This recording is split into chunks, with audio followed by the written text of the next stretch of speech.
আজকে সমাবেশে মুখ্যমন্ত্রী বলেন, যুবকদের কর্মসংস্থানের যাবতীয় প্রাধান্য দিচ্ছে রাজ্য সরকার। 2018 সালের পর থেকে এখনো পর্যন্ত 16,451 জনকে সরকারি চাকরি দেওয়া হয়েছে।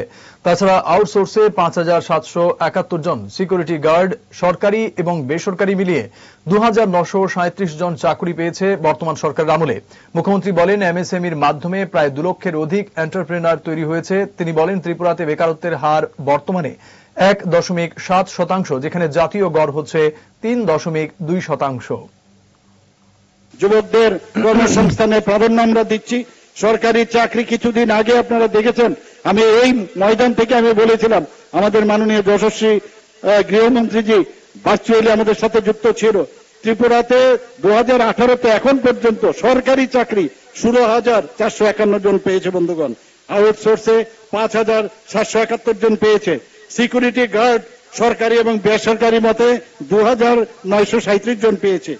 এমপ্লয়মেন্ট জেনারেশন টিআইডিসির তরফ থেকে এখন পর্যন্ত 6,017 জন পেয়েছে বন্ধুগণ।